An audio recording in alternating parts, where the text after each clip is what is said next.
Hi, I'm Linda Mal, and welcome to Art This Week. On this week's episode, we visit the Dallas Museum of Art, and our interviewer, Kay Yoland, speaks with Dr. Kelley Hays-Gilpin and artist Ed Kabotie about the exhibition, Hopi Visions, Journey of the Human Spirit. Now for Art This Week.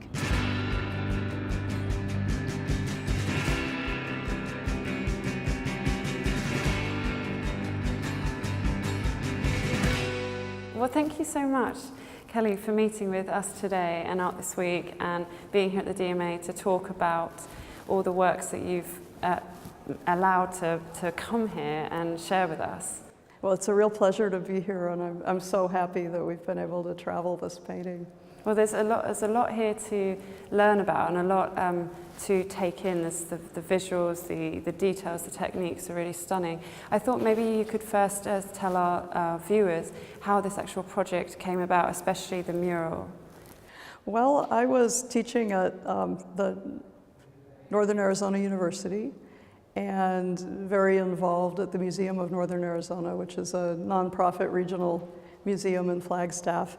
Some of the people at the museum said, let's have an interdisciplinary project. Let's look at the art and the science and the history and the anthropology of mural painting in the Southwest, because there had been a long tradition of painting, especially in ceremonial structures.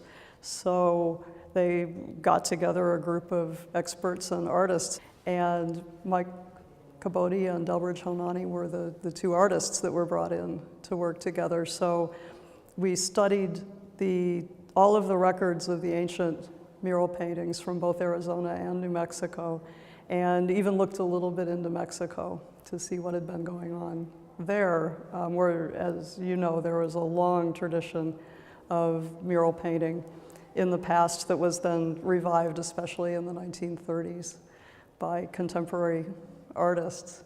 So we thought we'd take a look at that trajectory in the Southwest. And Mike and Del became our artists in residence and studied the archaeology alongside the archaeologists and the historians. And this is what resulted from that. So they lived on the museum campus for months and painted these 8 canvases.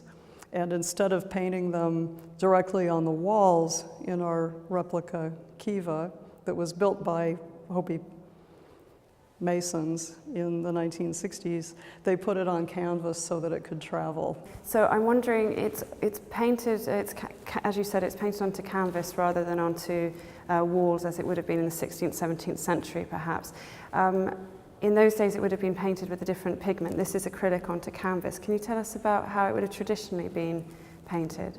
They plastered the walls of their kivas, which are rectangular subterranean structures for ceremonies, with just local muds and plasters and very fine-grained clay. And then they would grind mineral pigments. So it's not called the painted desert for nothing in our region. You know, we're very near the petrified forest, the painted desert, and you would really see many of these colors in the landscape. So there are clay minerals that are green, purple, every shade of red and orange and pink. There are yellows, and you would collect these mineral pigments from the local area and grind them and mix them with a binder of some kind. And then they also traded for copper ore minerals from further south in the state. Arizona is known for its copper mines. So we would have azurite, malachite, so very bright blues and bright greens coming in from those areas. So it's all a very finely ground pigment, and we find the grinding stones archaeologically with the pigment still on them, so it's just a flat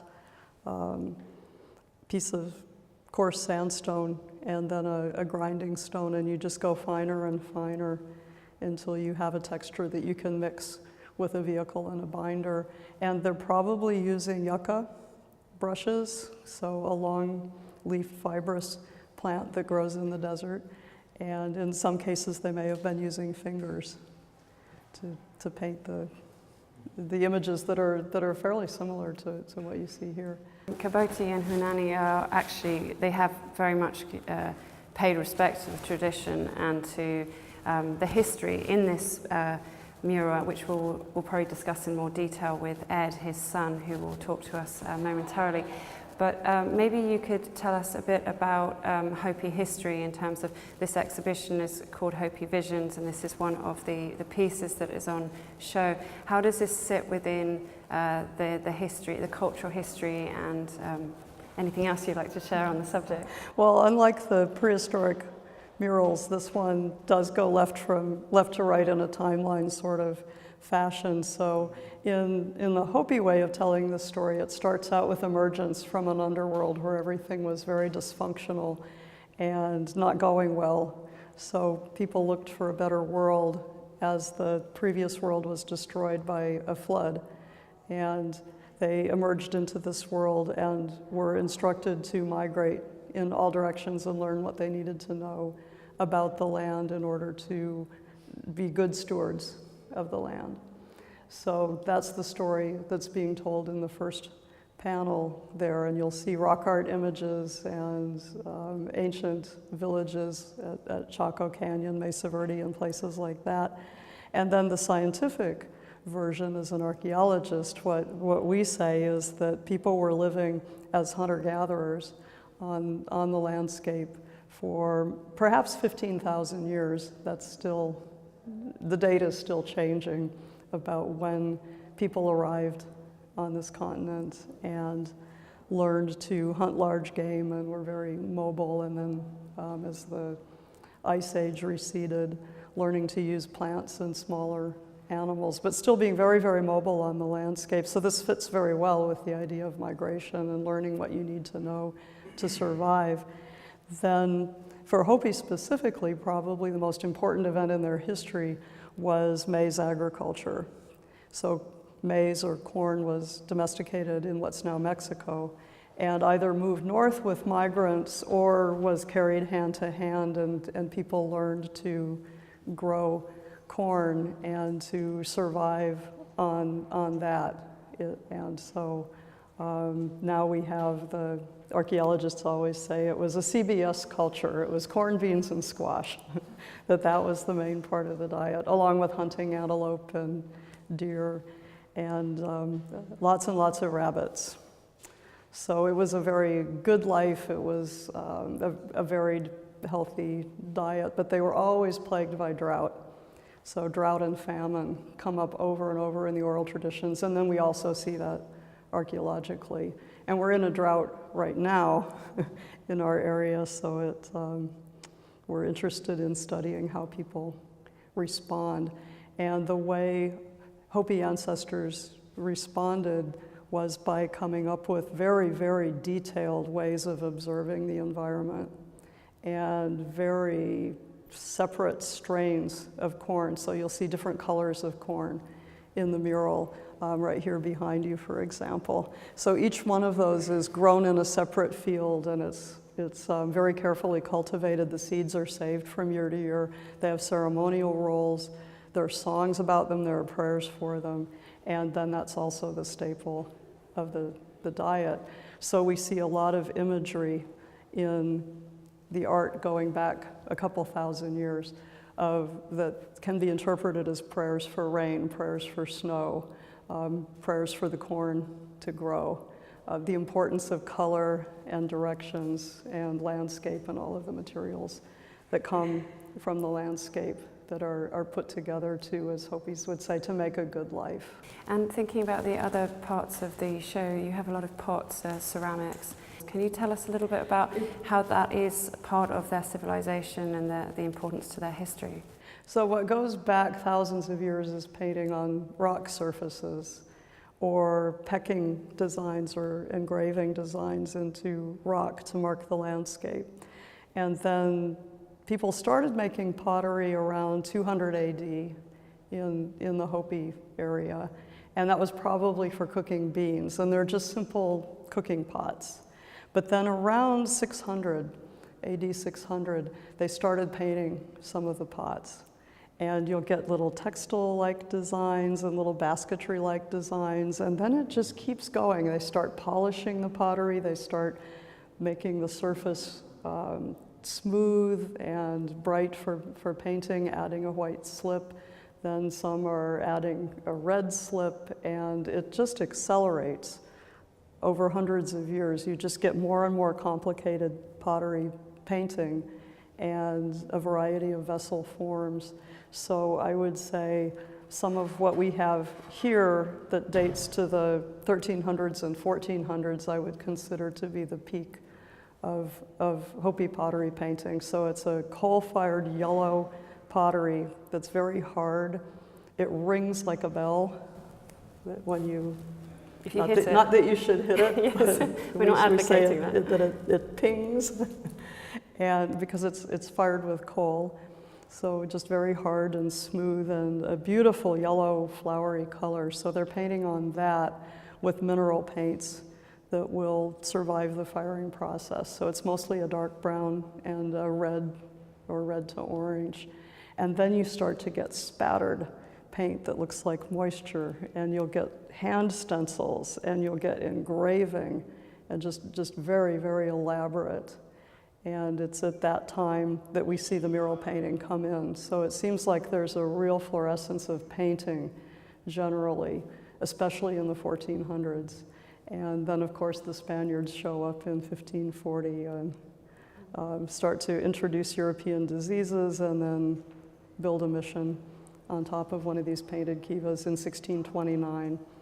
And the Hopi throw them out in 1680. They try to come back, throw them out again, and I think we know the rest of the history of the colonial period. What fascinates you and keeps you focused in on this subject? And what would you tell viewers, listeners, to think about and reasons to come see the show? Well, for me, as an archaeologist, it's this long, long history, and then there's what might have been as this unimaginably complicated technical and stylistic tradition was growing and then just gets cut off, but it gets revived too. And so that's the good ending of the story. So this was exciting for me as an archaeologist to realize that Hopi people care deeply about the past. They know a lot about the past. They know it differently than I know it as a scientist, but when you put it together, it's just absolutely fascinating, the richness and the depth of this imagery and the way these images and meanings and metaphors have survived in song, in oral tradition, in the arts that are being done today.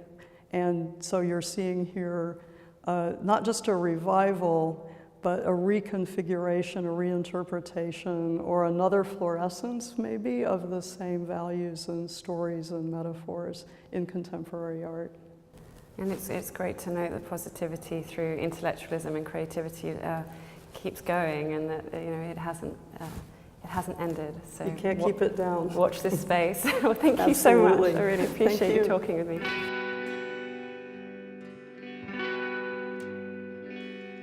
Well, Ed, thank you so much for meeting with us today.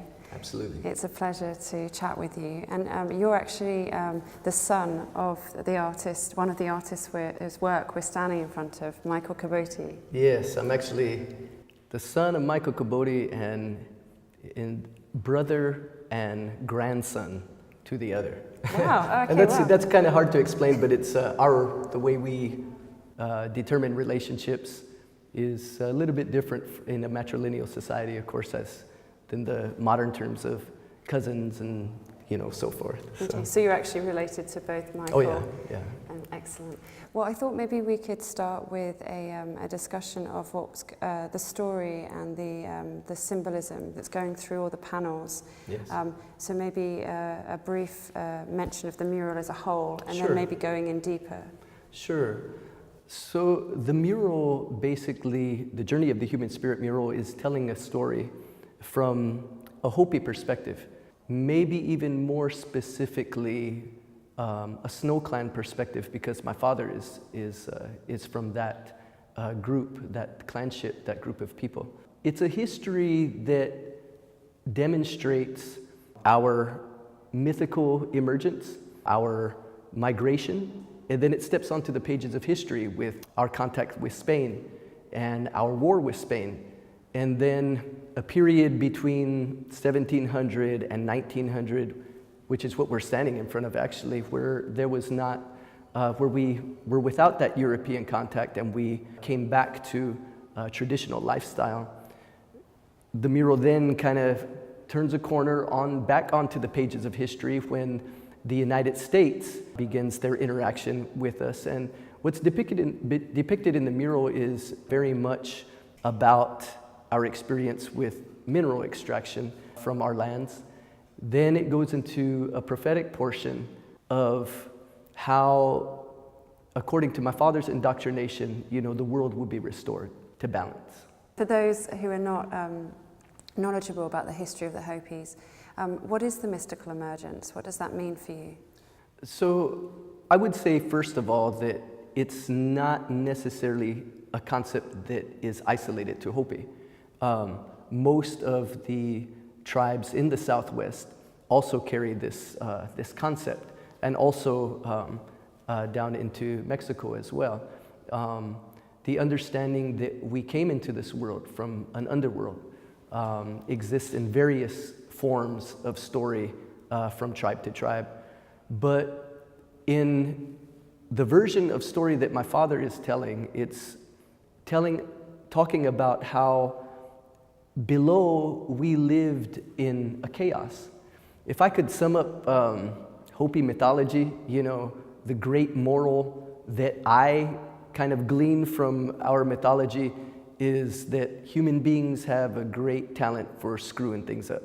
And that's kind of basically what our stories tell us. They remind us of the dangers of falling into too much comfort, because when we fall into those comforts, then we become victims of our own vices. And that's what took place in the underworld. And so when we were seeking a new beginning, we came into this world to leave that corruption. Unfortunately, it's something that followed us. And to look at the emergence, it's kind of an analogy really of birthing, that we're not only did we birth into this world as a people, but as individuals, when we're born into this world, we're kind of born the same way.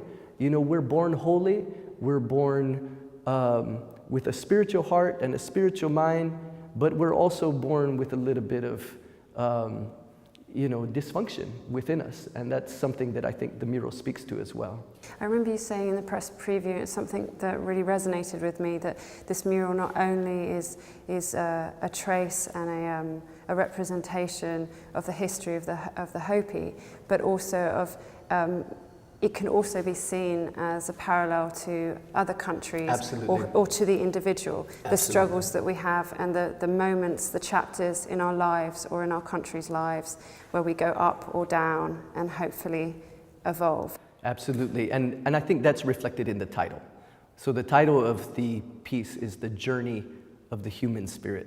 Not necessarily the journey of Hopi, not just the journey of Puebloan people, not the journey of the Snow people, but rather the journey of the human spirit.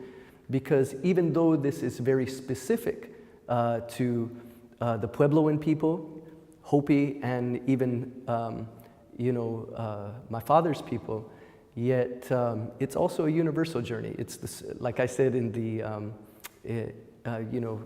during the press time, that it's the journey of the Roman Empire. It's the story of the Greek Empire. It's the story of the United States. And it's also the story of not only every nation, people, it's the story of the individual, because we also emerge into this world. We also go through our times of dysfunction and our times of restoration. And hopefully, our time that we come to a place of enlightenment, a place of center, for ourselves. The panel behind you, can you talk about some of the symbols in that your father and Honanie have put into that panel, and the relevance to mining and the pollution? The first contracts that were made, we don't have graduated lawyers at the time, we do today, but at the time we didn't. So in these initial contracts, the lawyer that was appointed to represent the Hopi tribe at the time of his death, it was found that he was on the payroll of Peabody Coal Company. So we were given 3.3%, the market value of coal, and we were paid $1.67 for every 364,000 gallons of water. So for every acre foot of water, $1.67. A pristine aquifer that could have potentially brought water to the Hopi tribe for the next 300 years was gone overnight.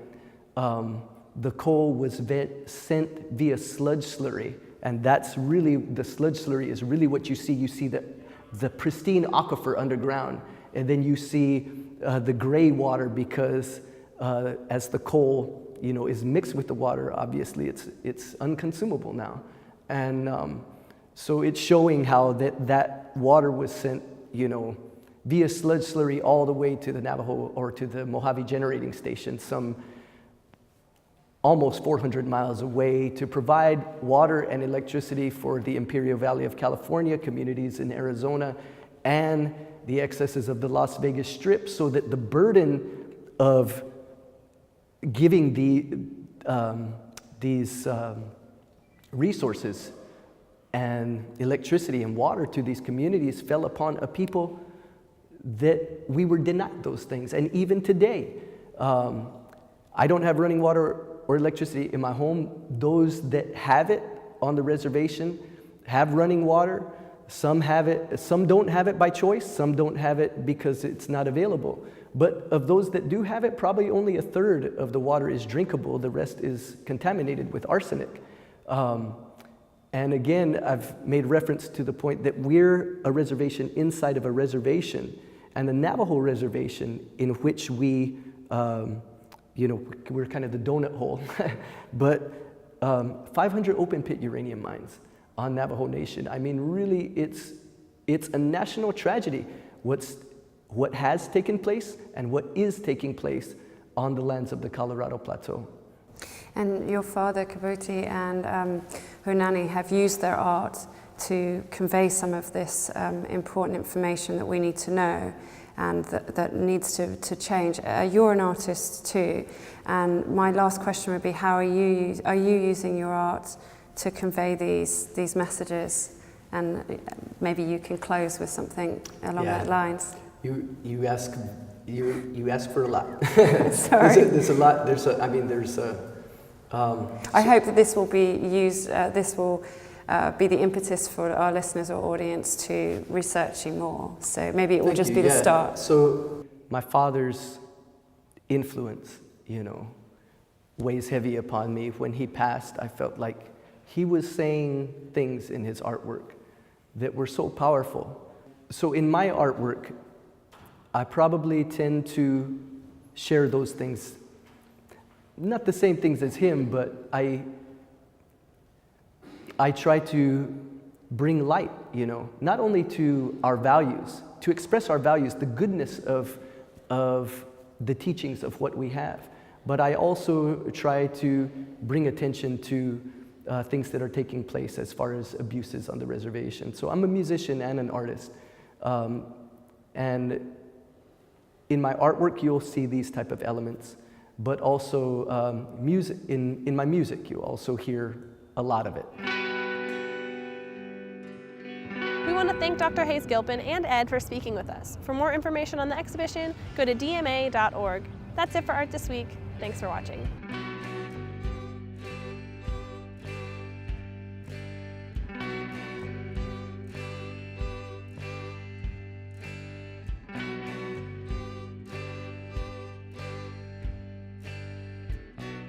I still got your